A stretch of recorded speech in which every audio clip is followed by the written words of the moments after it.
All right. I know it's going to be more difficult today for everybody to be less antsy with Mars and Cancer. So just sit for a minute and anywhere in your body that you feel tweaky, just shake it out. For me, it's always my hands and my feet. If you feel tweaky anywhere and you just can't sit still, shake it out.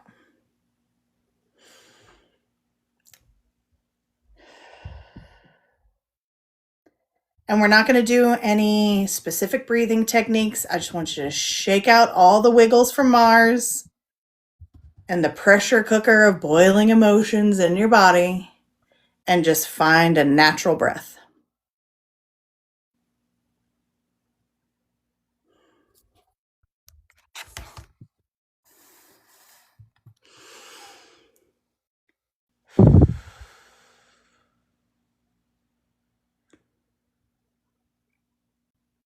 Once you found your natural breath, we're going to do a body scan.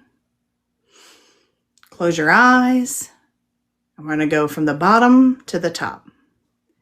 Think about your toes. Wiggle them a little bit. Get all the toe stress out of your body. Move up to your ankles. Rotate your ankles a little bit. Get some stress out, some tension.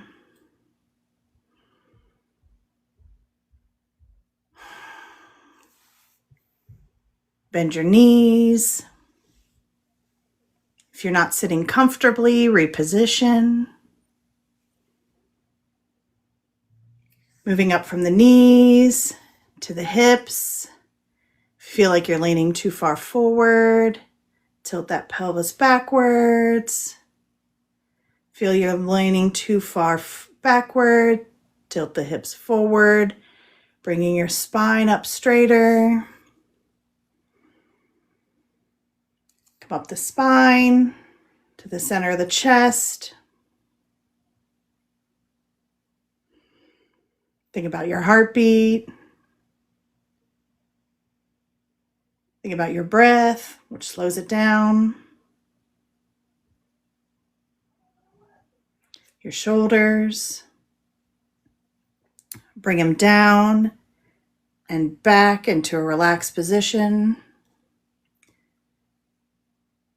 Relax your arms. Relax your hands in your lap. Wiggle your fingers. And then up into our face and into our head. And now that we're in our bodies, in our safe space, just let your mind wander a little bit. Not to any stress or worries or anybody else's thoughts.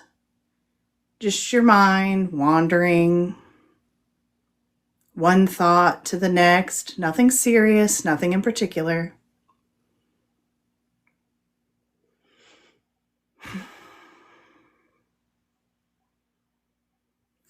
And then I want you to start reaching out in your mind for a specific topic, for an image of a path. You don't know where the path is taking you, but you know that you're moving forward. The landscape around you will gradually change as you're along the path. The path, just like your thoughts, become quieter.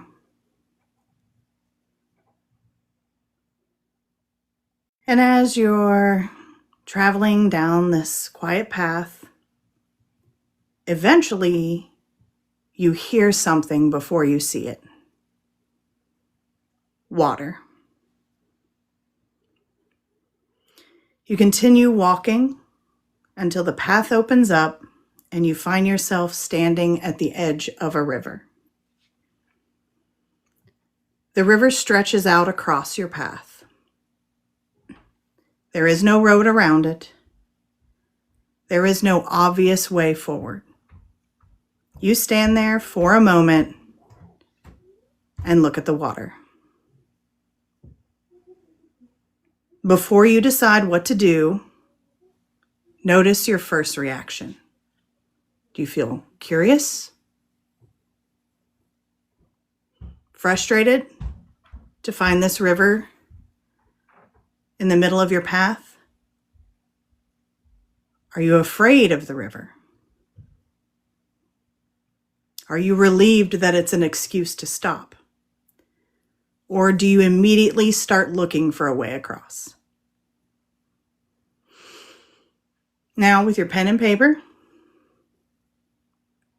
how wide is the river?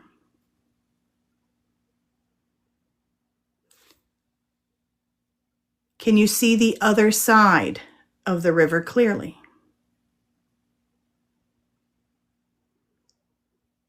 Is the water shallow enough to see the bottom? Or is it dark and impossible to see through?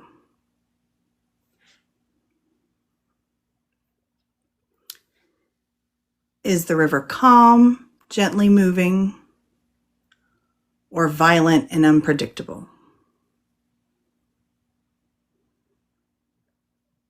Are there rocks, trees, bridges, boats, or any other ways across it? Do you immediately know how you're going to cross it?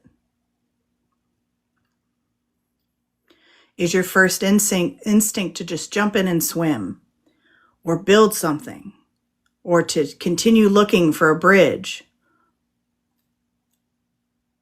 to look for someone to help, to wait for the water to change, or to simply turn around and have nothing to do with this river? The most important thing is, what do you feel while deciding what to do?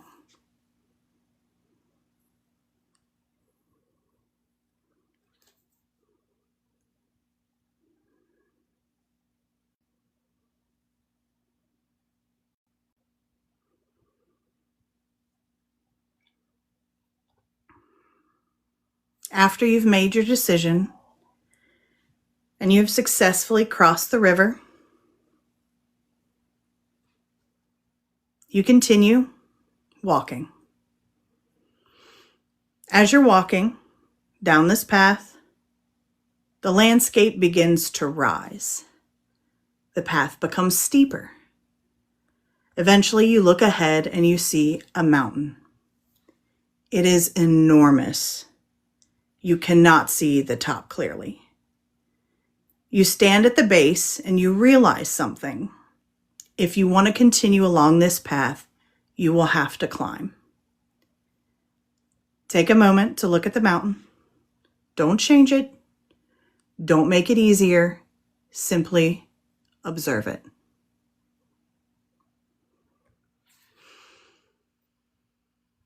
How tall is the mountain? Can you see the summit the longer you look at the mountain? Does the mountain even look climbable?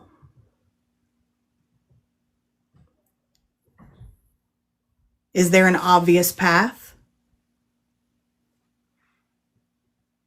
Are there multiple routes?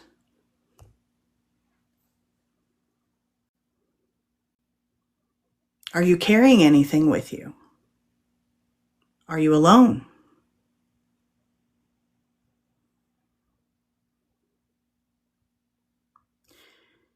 When thinking about climbing this mountain, do you feel excited, intimidated, determined, exhausted, or curious?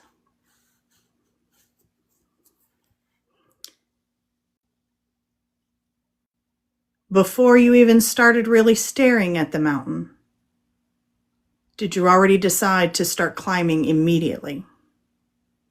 Or did you take a moment to prepare yourself first?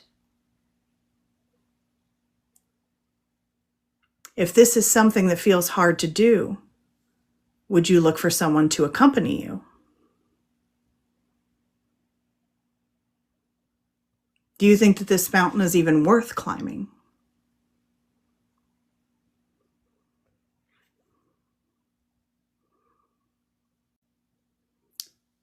And most importantly, when you imagine reaching the top, what do you expect to find there?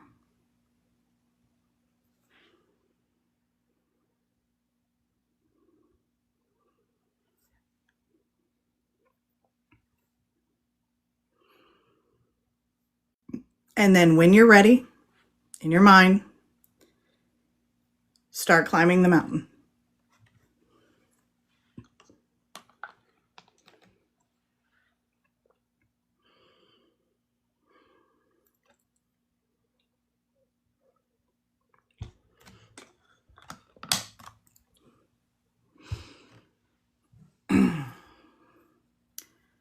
After reaching where the mountain path led you,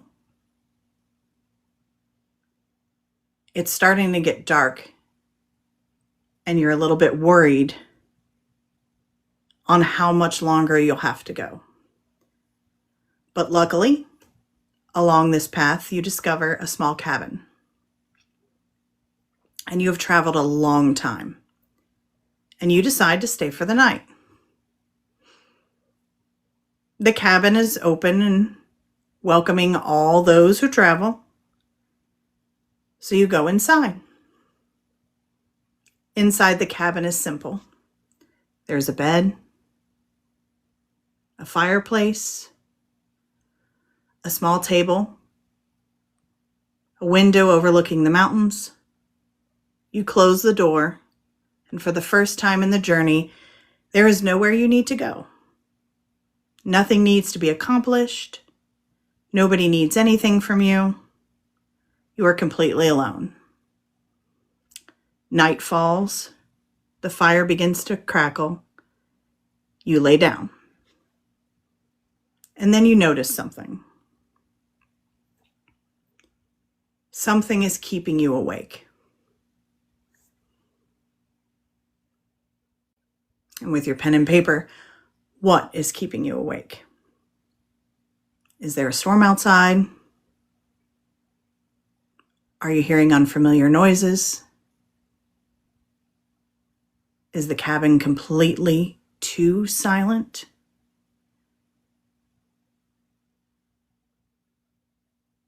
As you try to sleep, are you thinking of someone? Are memories appearing?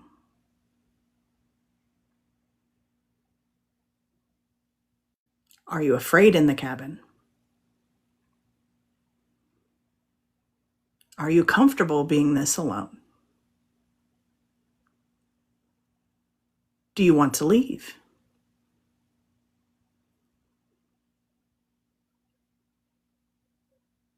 If there are sounds, do you want to investigate where the sounds are coming from?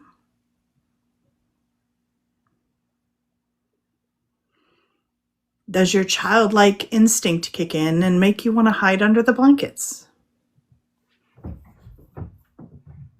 Do you get up and sit by the fire? Or do you look out the window?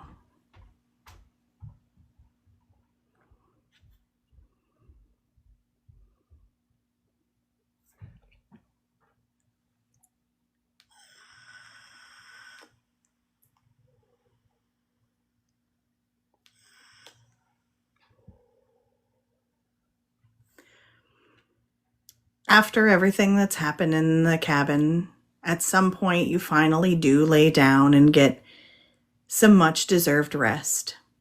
And then morning arrives. You leave the cabin and continue down the mountain. The landscape changes again. The mountains begin to disappear behind you. Ahead is an enormous body of water. Across the water, you see something. A lighthouse. It sweeps across the landscape. You cannot see the person operating it. You don't know why it's there. But you notice every few seconds, the beam of light finds you. For a moment, you feel seen. Now with your pen and paper looking at the lighthouse, is the lighthouse close to you or far away?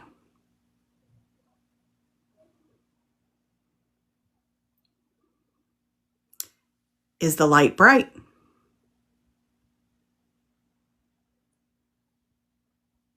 Is the light working consistently, or is it flickering? Or is it not working at all and it's completely dark?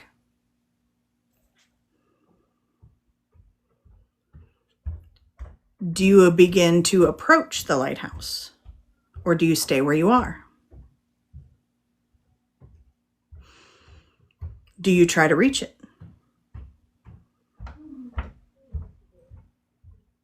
Who do you imagine is inside? Is anyone even there at all? If someone is inside, do you trust them?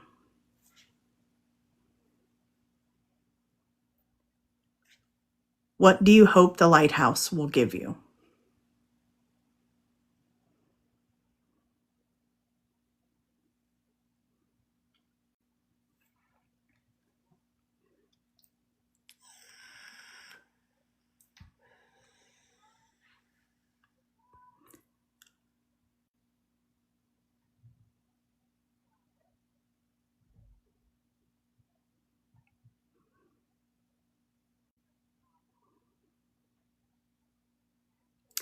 After you've spent time contemplating the lighthouse, you keep moving toward it, but as the lighthouse comes more and more into focus, you find yourself coming more and more back into your body, into your safe space, and you can feel your head and your neck and your shoulders and your hands and your chest, your hips, your knees, all the way down to your feet, and you wiggle your toes, and there is no more lighthouse. You are just back in your body, safe and you.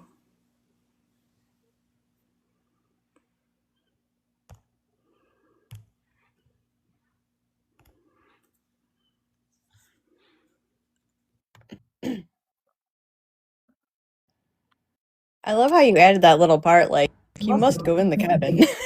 I knew she was gonna have to, because your ass would have been like, nah, I'll sleep in a fucking cave before I go in the cabin.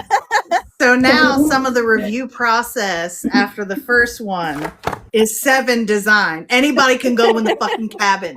Yep. Not trespassing. Thank you for that. All right. Who's ready to dive in? Me. Rachel said, right? LOL. Okay, so I did something a little bit different with this. Instead of just telling you what it means, there's like a little bit of info into working with this information. Okay. So, the river crossing. Emotional obstacles, transition, coping mechanisms, vulnerability, how you move through change. So, part of this psychological theme is the river literally represents your emotional threshold.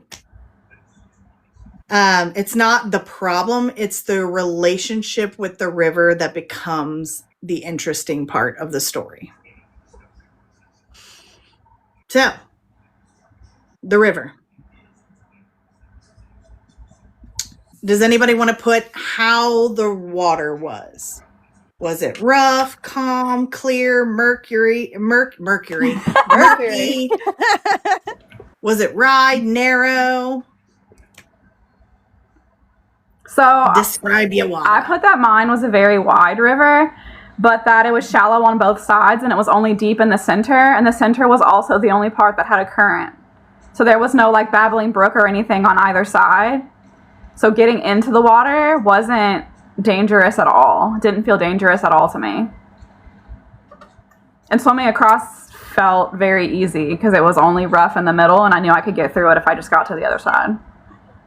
Okay. So a calm river is emotional regulation, acceptance, peace, or confidence in navigating feelings.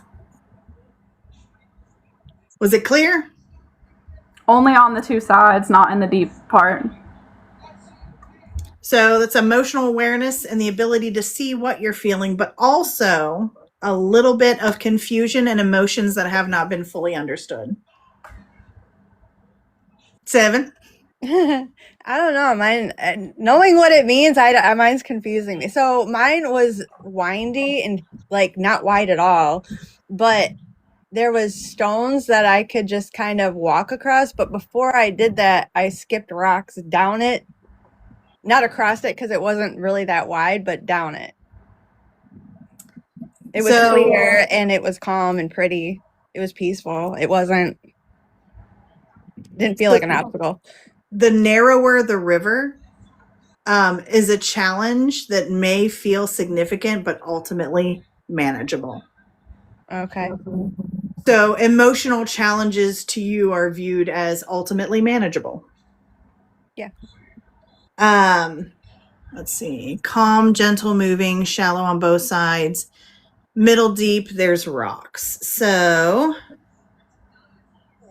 Jordan, on yours, the part of it that was wide, that was right in the middle, is emotional distance between your current reality and where you want to be. Yeah, fact. To both of those aspects. But you swimming across, because I think at this point, I don't know, 7, did you jump in? No, you went across the rocks, didn't you? I did, but I also kind of played in the water. I was very playful with the river. I don't know. That's direct emotional confrontation. You are willing to enter the emotional experience rather than simply observe it. Okay. Rachel, how'd you cross your river? By the way, hey, Brooke.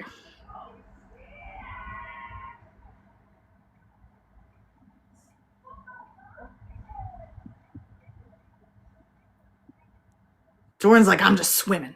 I feel like Rachel and I did the same shit. We have the same river. We both walked into that bitch, swam across, walked out. So yeah, the swimming is that direct emotional confrontation. You're not going to observe the situation. You're going to have the full experience.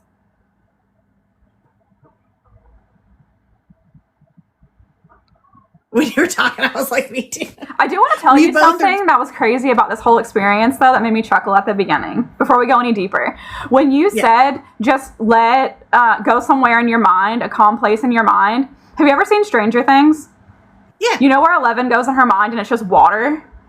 Yes. That's where I went. And then you're like, oh, and then there's water. And it made me chuckle because I was like, I'm already in the water. Where are we going with this? Same thing, because I had a pond with a waterfall.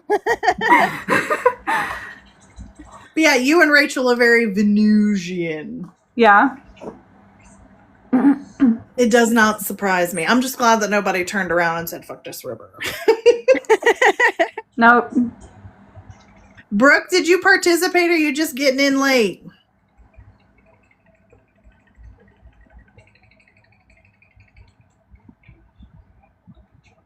Okay.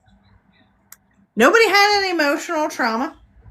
No, so really peaceful and fun. Yeah. So there's no need to get into like the whole thing, but if anybody was like listening but not participating and wants to know, if the river represents something emotional that you're currently facing in your life, what do you think is on the other side? Mm. And what would crossing the river require you to leave behind? And also, if you knew you couldn't fail, how would you cross? That's the information that those are like, look, this river. I do want to know what the rocks represent, because I didn't have like the big rocks in mind, but I did have like the, you know, when like a river goes over and it makes like those big soft like pebble looking stones. I had those as soon as you enter, but they weren't like the big sharp ones coming out. But I saw that Rachel had rocks too. So the rocks is just like a natural process, like looking for someone or having to build a bridge or walking further down the river to see if you can find a bridge. Those would lead to needing assistance, where like there being a fallen tree or rocks that you can, you know, go across, or swimming is like a very natural, just tackling emotional challenges. Gotcha. Approaching it with like not needing too much guidance or someone to talk you through it, or, you know, for you to just, you know, kind of push it off until you find it, like whatever, like waiting until like there's an easy way out is looking for the bridge. Okay. Walked across. I had a little path of rocks, and then the other small ones, I was skipping them down the river. So apparently I'm okay. I'm very happy that you took to the river very graciously. I was like, fuck this river. And then 7 sets the whole thing on fire and like, I'm going to burn this forest down till the trees are laying across it and the river dries up. I wanted to know where it led. I was looking. I thought you were going to take it, see if that was one of the options, if we were crossing it or just following the river to see where it went. Okay. So, Rachel, interesting. So the mountain. The mountain is ambition, self-belief, pressure, perseverance, and your definition of success. I said, fuck that mountain. I thought it was pretty, but I wasn't climbing it. I was looking for a way around through the whole thing. Then you made me climb it, and I was like, fuck. It's like, I gotta do this shit I don't want to do. So, the mountain represents the challenges we believe that stand between ourselves and achievement.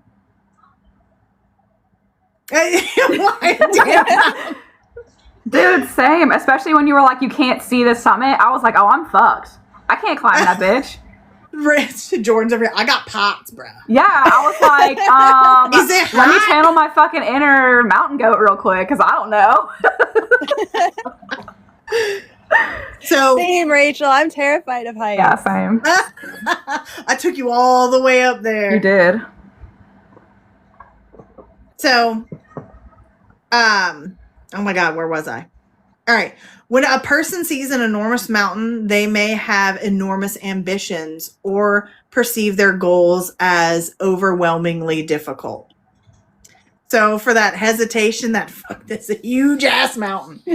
Sometimes you either have very lofty, enormous ambitions or perceive your goals as overwhelmingly difficult. That actually explains a lot for me, because I wrote down, it doesn't look climbable, but I'm going to find a shortcut. That's me as fuck. Through it, around it. That's what I was looking for. There's got to be a way around that bitch. Yeah. Like, you don't have to climb it. Who cares what's at the top? Fuck in that. the psychological profile, someone who refuses to climb may be questioning whether the goal actually belongs to them. Yep, Oh, didn't damn, belong to me, yeah. but you made me do it. Okay. So from what I'm understanding is you guys were like, this mountain is huge. It's gargantuan, just this enormous mountain. Did any of you minimize the mountain? No. Mm-mm. I just found I a way didn't know to it was go an up it. option. I wasn't traveling with dynamite. You didn't say anything about that. So, a massive mountain, large ambitions, overwhelming expectations, or a challenge that feels bigger than you. Mm. So I think probably a lot of large ambitions in this group. Yeah. All right. Clear path, no path, an easy climb, a dangerous climb. And how many of you actually were like, no. I blacked out through the climb. I don't even remember it. Once you found your path, was Once it clear? I found that cabin, I was good. Fuck that. I stood there for a minute and then I could be the top. Right? I put that I don't know where we're at in this because of what I wrote right after I wrote looking for a detour. I put I would go alone. Yes to climbing. I have to know what's past this. I don't care to reach the top. I just want to know what's beyond it. Okay, so more curious about achievements in life than specific goals. Yeah, like what's next? And climbing alone, independence and self-reliance, it can also reveal difficulties accepting help. Fact. Well, I mean, to be fair, we're already on a path alone. Nowhere was there a phone, like a phone a friend. Hey, listen, I got a mountain to climb. Like, that wasn't like reality. Each time I said, do you look for help? True. Where? We're in the middle of nowhere in our minds. I'm going to have to the next one I write, I'm going to have to throw in some more 7 stuff. There's a path or I could climb. I decided to walk the path alone, curious, prepare self first. So you hesitated to prepare. Okay. That's fine. Just like collecting yourself, no like instinct to just run straight up it, fuck a path. Let's see. Turning back. Did anybody have a dangerous climb? Or was it pretty easy, would you say? At first it was kind of dangerous, but then I was like, oh, there's a little detour over here. So I was like, the fucking hobbits just going up the mountain on my little detour road that I found.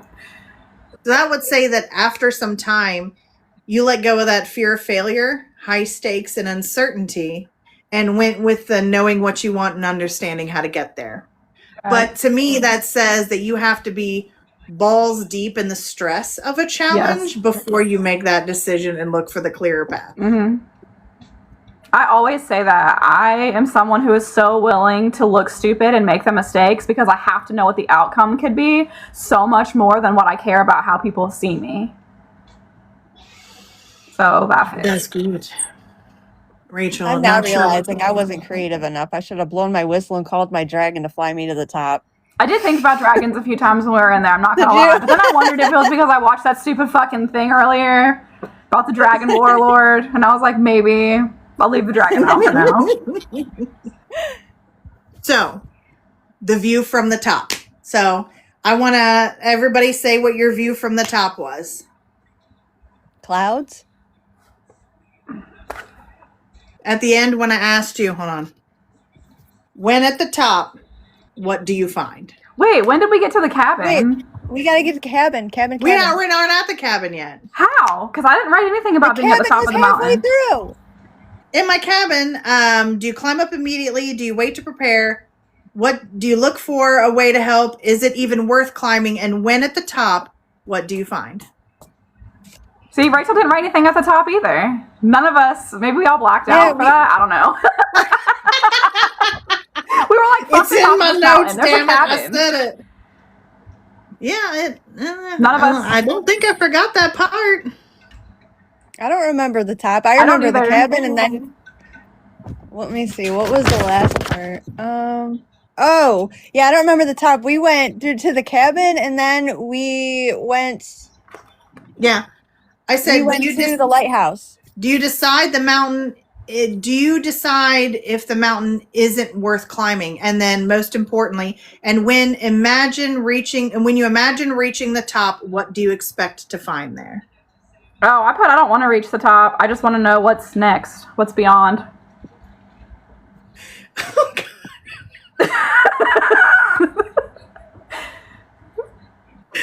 okay. The view represents the participants' internal definition of I made it.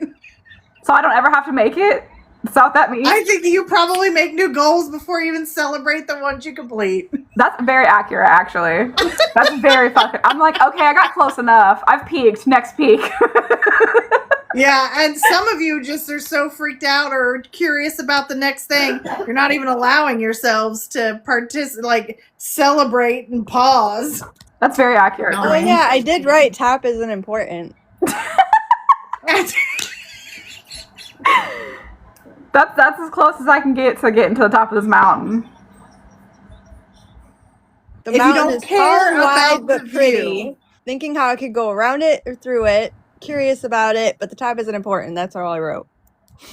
So, if you really didn't care about the view, see, I wrote a scenario where you simply enjoyed having the climb, but none of you did. The journey itself may be more meaningful than the external achievement. So you're like, I'll get shit done. I don't care about the outcome. I'm just out here adulting.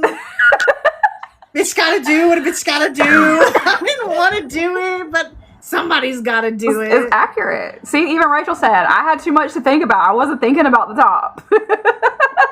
Look, as soon as you said cabin, I was there. I was in it. I didn't even have to travel. Yes. It was like my soul teleported into this fucking cabin. I was already in there before you were telling me what that shit looked like. In reality, I would have never tackled the mountain. I would have went around it or through it somehow. I would have found another fucking way because I don't care about the top of it. It ain't for me. If I didn't have wings, I don't belong up there. Dude, Rachel said, right? I saw a cave before the cabin. Dude, same. I was ready to just... She was already looking for shelter. She's like, I'm over this. I was like... So because everybody was like not so vibing with the mountain, we'll go over the deeper reflections. Okay. If nobody knew you climbed this mountain, would you still climb it? Yeah, I wouldn't give a fuck if other people knew. I don't care either way. I'm still not climbing it. I'll tell everybody I didn't climb that bitch. I'll tell them there was a mountain and I'll say, fuck that mountain. If you want to go climb it, it's there. Yeah. Next question. Who taught you what success was supposed to look like? It's supposed to look like anything? It's supposed to feel like something, not look like anything. I don't know. I had a very fucked Right? up view of what success was supposed to be. And it was No one. exactly. It was just like a lot of adults in my life who'd never figured anything out. And so it was really hard for me to figure things out as I got older. And then it was like just trying to look at what they thought was successful and their opinions of what success would look like for me, but never really knowing myself. And then growing up and not giving a shit.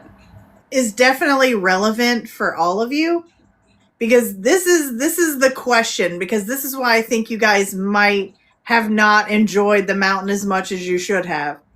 Are you climbing your mountain or someone else's? Like, was this just an obstacle that I put in your place in this scenario? Oh, yeah. And you didn't own the mountain because it wasn't yours, and you wouldn't have even been there had I not suggested it. So y'all was climbing my mountain. You're like, I don't even give a shit about success or challenges or like what I'm going. I don't have any, like, I have lofty expectations, but I just want to know why. Why did I have to climb the mountain when I could have gone through it or around it? Like, why? Is there something? Now, if you would have told me there was something that I truly desired at the top, or someone was in danger at the top and I needed to save them, absolutely no second thought would have gone. Yeah. See, that's the thing, though. You're allowing in this scenario, that says to me that you would do more to achieve something for someone else than you are worried about the severity or the seriousness of your own goals. Mm-hmm. I would agree with that. My goal would never be to climb a fucking mountain. Like motivation. Like you need motivation to reach those peaks. And it sounds like a lot of it is somebody else's stuff. Now, if you would have put me like you did in front of a river, I had fun with that bitch because that's fun to me. But climbing a mountain is dangerous. I don't like heights. The winds up there are crazy. I've seen movies. I've never actually climbed a mountain, but there's a reason for that.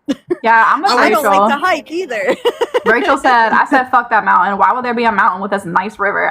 Same. That shit came out of nowhere. It was like a smack in the fucking face. How did we get here and why can I not see the top? This is fucking crazy. I was like, I could do a hill, not a mountain. Hey, Leanne. Like, what? Oh, man. All right, everybody seems to have enjoyed the cabin, so let's go to the cabin. Since everybody says, fuck these goals. No, there was a fire and a bed in the cabin. I'm not leaving. Yeah, for real. So, the cabin, solitude, inner world, anxiety, memory, what emerges when distractions disappear. You said getting dark. I was like, yo, not out here alone, no man. Okay. So. All right. During the day, we're all busy. Helping people, solving problems, scrolling, talking, planning, performing. Being alone removes distractions. This is about when there's no distractions left. What does your inner world sound like when nothing else is talking? So, the cabin. I described a very warm scene, but at any point did that change? Did it go from a warm, comfortable cabin to a cold cabin? Was it too silent? Was it stormy outside? Tell me about your cabin.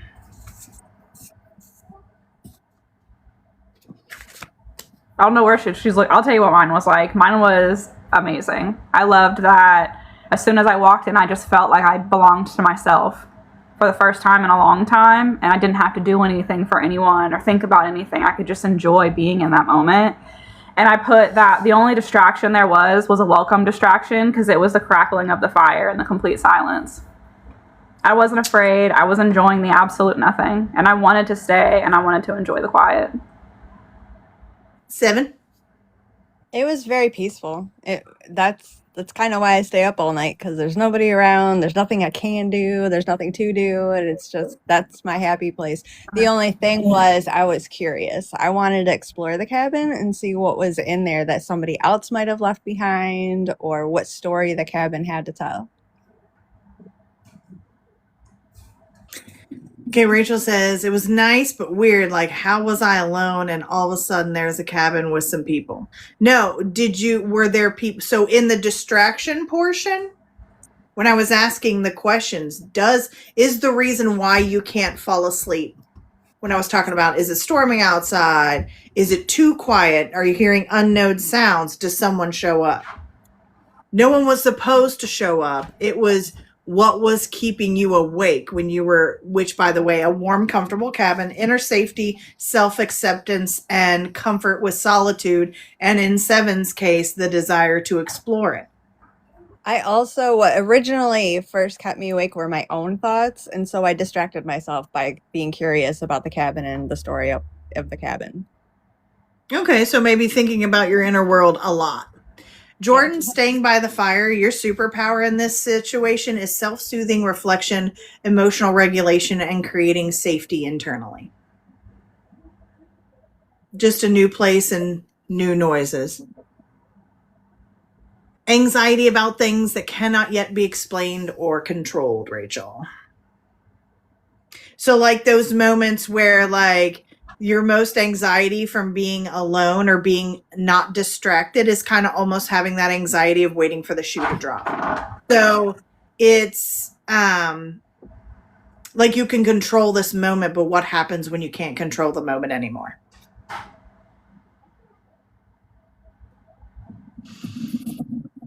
I think you guys did pretty good with the cabin. Take a gummy. I also put that I didn't feel like I wanted to hide. I was more curious and I wanted to watch the stars out the window. Looks like he's shaking. That's some good inner world. Like, so for this exercise, it would trigger the shit out of somebody that doesn't do well not being distracted, that doesn't do well in silence, and that doesn't do well left alone with their inner dialogue, like a lot of the time. So if you're comfortable with solitude, if you're comfortable with being alone, hell, if that's like, I wish everybody would just leave me alone so I can think my own thoughts and feel my own feelings, that means that you have like a very comfortable relationship with your inner world. Yeah, that's me. I'm more so like, that's why I go ghost most of the time. I need my own space. As much as I give, I have to be alone. Rachel just takes a gummy.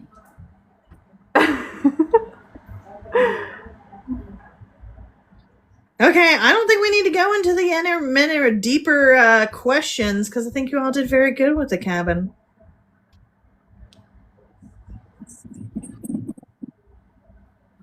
Sometimes not comfortable. Rachel, I get it. All right. And then we're looking at this damn lighthouse. I'm very curious about the lighthouse. Same. I was sitting out by the fire and could still see the outside. Yeah, so being by the fire, like I said, with Jordan staying by the fire, that's, what did I say? Hold on. Dun, dun, dun, dun, dun, dun. Self-soothing reflection, emotional regulation, and creating internal safety. So that's Jordan, like a superpower. Not everybody does a good job self-soothing. when you were picturing the lighthouse, Jordan, were you thinking of the one from Yes, dude, and I wanted to ask you so fucking bad if that's what you were thinking about too. Yes. I was like, I can't be the only one. And they better not push me out of that bitch either. The lighthouse represents guidance, hope, trust, direction, and inner authority. Oh, shit. Ah. So now I don't even know what this shit means.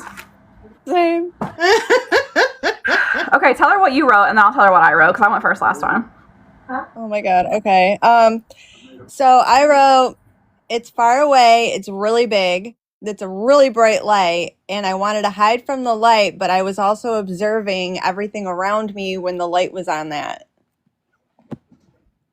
Oh my god.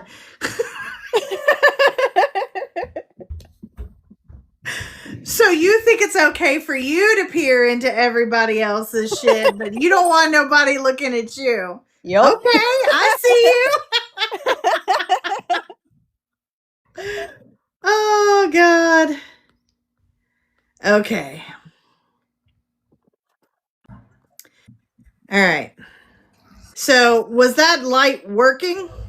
Oh yeah, it was perfectly fine. It didn't bother. I just didn't want to be in it. I was dodging it, hiding in trees and shit. Like, don't look at me. Jordan, how was your light? The lighthouse was far away, but it was also huge. Like, there was no mistaking it for anything else. And the light was super bright and very consistent. Like I could count the time before it would come back around. Yeah. So far away, but kind of close. This is Rachel. Light was bright and working. I walked toward it, not sure who's in it. Didn't care who was in it, but it ended up being an older man I trusted. Just felt peaceful and curious. Oh, I forgot about that part. Yeah, nobody was in mine. No one was in mine either. I just wanted to get to the top for the aerial view to see where to go next. Oh, I didn't go So anywhere. the bright working light is you have trust in your direction, hope, clarity, and confidence that you will find your way. Now, the distance is like, so kind of like either you were describing it super far away or super far away but kind of close in Rachel's situation, is like how close you are to feeling guided and trusting that you have a path and that you're going to be shown, I guess, faithfully the direction you're supposed to go into and to trust that feeling. So sometimes close to that feeling, sometimes far away. So what does it mean if you didn't want to go anywhere near the lighthouse, but just stay at watching the light? To me, given the theme, that would say that someone that isn't entirely decided on whether or not they trust the universe to take the reins in their life and fucking even forge a path for you to walk. Rachel said you got trust issues, LOL.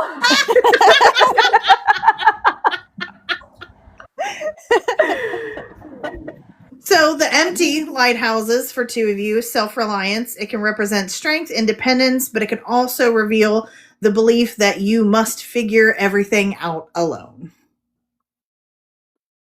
And someone inside, Rachel, this is, would you say that you know this person, or were you just trusting of them and they felt familiar?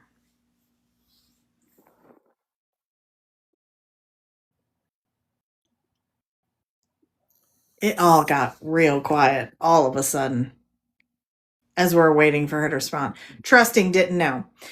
So, a trusted, unknown aspect of yourself may be emerging.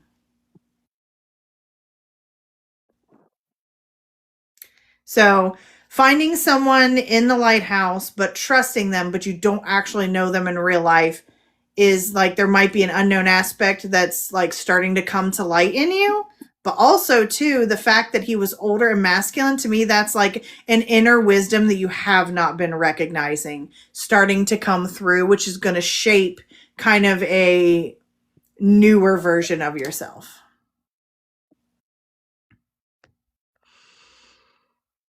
Okay.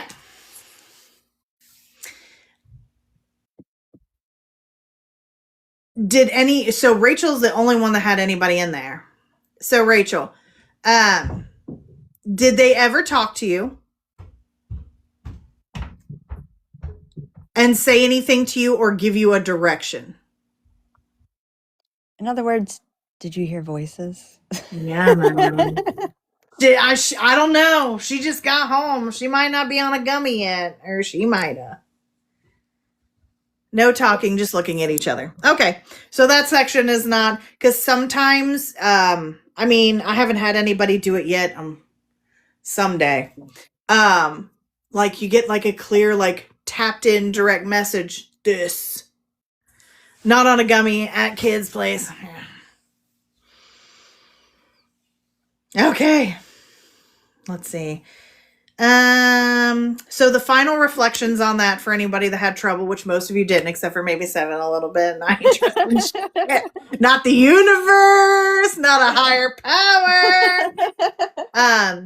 Who or what have you been waiting to give you permission? So most of you yourself. Rachel, this unknown wisdom that she's tapping into. What if you already know the answer?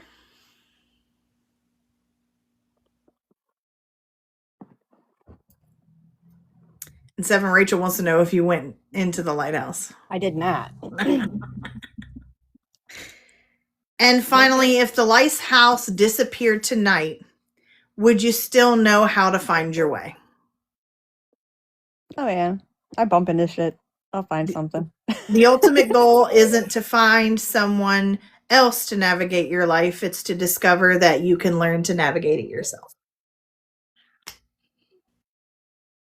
And that's a story. These are incredible. I have learned something very valuable about myself in doing all of these, and that is that I need to slow down. Because every single time we do one of these, I'm always like, okay, what's next? Okay, what's next? Even inside of it, like when we're on the mountain, I just want to get to the top to see where to go next. In the lighthouse, I just want to get to the top to see where to go next. Where's my path? Where's my direction? Where am I going? And I have that same exact outcome no matter what we're doing in every single one of these. So I need to slow down, enjoy things, and celebrate things, and stop trying to figure out what's next.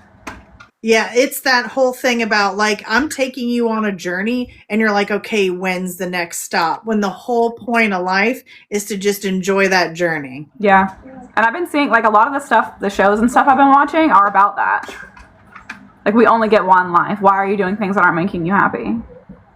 And not to mention that, but like, why does it get in some people's head that we have to do too much? Yeah. So much that we have to have so much. Like there's a car always to work hard to be able to afford, and a career goal to reach, and a certain place to get to with our kids and in our personal lives and with our partners, and like, I don't know, it just like, how much that we have already done did we need? What did it mean ultimately in the end? And how much stuff do you regret not achieving when it wasn't for you anyway, but that still affects you negatively? Yeah. What about me? I just need to trust people? Is that what? I don't know. Honestly, the lighthouse, I expected, not expected, because every now and then somebody's like, I'm like, ooh, spicy. The lighthouse surprised me with you. Really? Yeah, because I don't know, like the inner authority part, I get it, but you're like, I don't need direction. I don't care about direction. I'm not even willing to explore what the universe might tell me to do. I'm going to do exactly what I want to do when I want to do it, and I'd love for the universe to tell me I can't do it. It's very spiritually passive aggressive. In my defense, the show I was watching with the lighthouse was terrifying. I wanted no part of the lighthouse at all. And I didn't know who was in there. I didn't know if anybody was in there. I didn't feel like anyone was in there, but I wasn't sure. And I just wanted to get out of the woods and not be seen because I felt hunted. Also, too, in themes of like it being guidance. So, like, guidance can come from parents, mentors, partners, your spiritual beliefs, your community, your intuition, your own internal wisdom, right? So it's more things that come directly from you that you trust. Anything else, it's skepticism and questions. That's true. I have to get all the information before I fully trust anything. And yeah, Rachel, if this is like a good way, because a lot of people don't, like, I sit and introspect all day long. Why'd I do that? Why'd I say that? Remember when you said that shit 6 weeks ago? You didn't really mean that. What the hell would have prompted you to say? Not everybody does that. I have a lot of time. Stop you doing that shit. But like, this is more of a way, instead of it reeling and then it potentially leading down to a path where you're like, the self-defamation where you're like, you're trash, blah, blah, that makes you a terrible human, or coming out negatively. This is like more structured toward knowing, not criticizing. Mm-hmm. This is learning, not destroying yourself piece by piece for wandering thoughts. Yeah. So I don't want anybody to think I'm picking on. No, it's just a self-awareness thing. It's a tool. Mm-hmm. That's why I love these. I love being called on my shit. I'm like, what is my shit? I want to know what the shit is.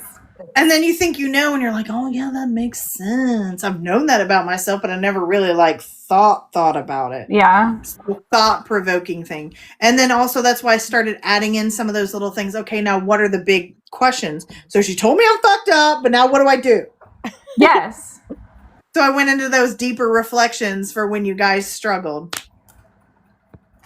But yeah, so I did add a reading section onto the website. My plan is, and I know that some people think that I should keep plans tighter to myself, but since it's already up on the website, I'm just going to announce it. Basically, you message me, book an appointment. I have a very special, specific way that you basically choose what mind mirror that you're going to do. So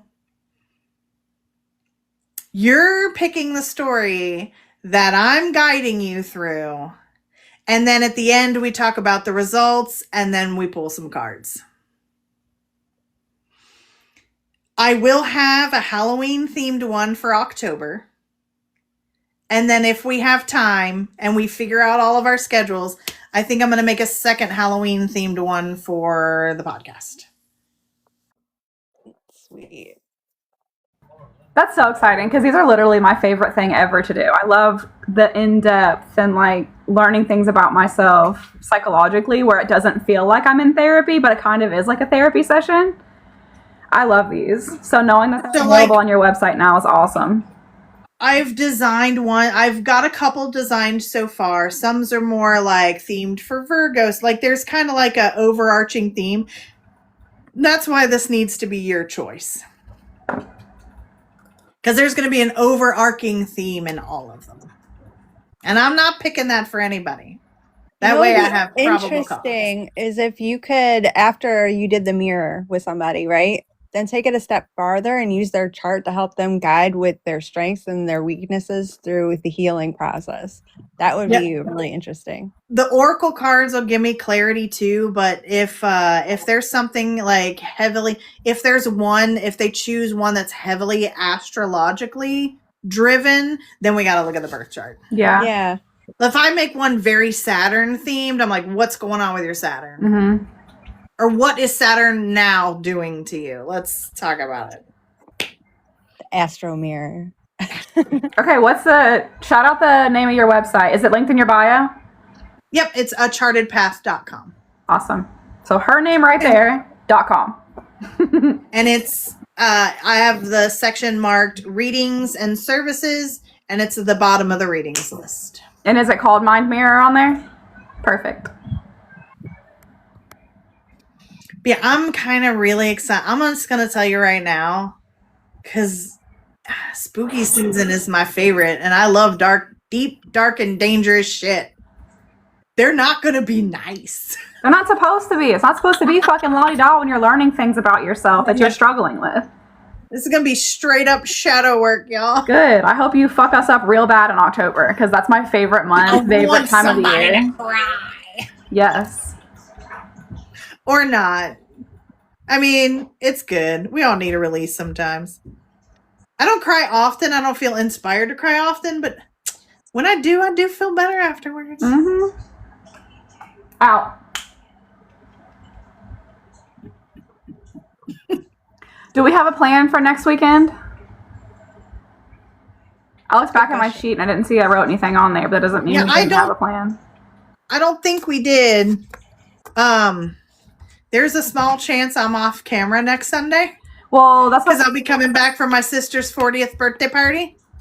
Yeah, so same with my mom. Her birthday's on Saturday. Mm-hmm. So I say one of two things. Either we take that off and just give ourselves a weekend off to just enjoy and have fun and be with friends and family, or we just do a game night and we can do that off camera too.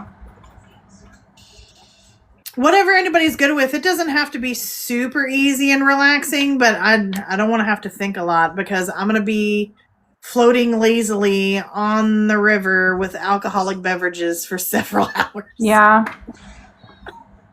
So maybe I could be sunburned. I could be sore. Maybe we'll take next weekend off, and then the weekend after that, we'll do something fun like a game night, because I have that party with my mom and family, too. I can show up. The only thing is about the next weekend after that is Labor Day is on that Monday. So do we want the break that Sunday before Labor Day or the break next Sunday? Dang. Mm-hmm. Yeah. Okay, we'll chat. Either way, one of these Sundays we're taking a break. Know when we know. We've earned a break one of these Sundays. We have yet to take very many, so. We'll be taking one soon. So probably game night then. Maybe we can play that word jumble game, 7, the one that your son likes. Yeah, yeah. And I can just hold up the cards. You guys can try to figure out whoever just types it in the chat or says it out loud the fastest, and I'll keep a little thing. Like a little tally. Yeah, we'll have to come up with something that they win with that. Because that'll be like an incentive for a lot of people to play and show up. Yeah. I'm good with a good old-fashioned fun game night. All right. So for anyone who missed it, anyone who's coming in now, A Charted Path. This is Stephanie right here, beautiful orange. She took us through a beautiful mind mirror this evening. We were able to learn so much about ourselves. We love these so much that she has now added them to her website, which is achartedpath.com. If you go to her services list and you scroll all the way to the bottom, you can book those with her. And I highly recommend it. These are going to be up on our channel very soon. So you guys can rewatch these and see what they're like before you book them for yourself. And even go through it too, because at the very end, she goes through what all of the answers would have meant. So even if we came up with a different answer than what you did when you rewatch it, she still gives you all that information. So 10 out of 10 recommend, and 10 out of 10 recommend booking that session with her. Thanks, Jordan. You're very welcome. I think that's all we have for this weekend. We will probably see you guys next Sunday, and we will make some posts about the game night and what we're going to do. We'll see you guys later. Bye.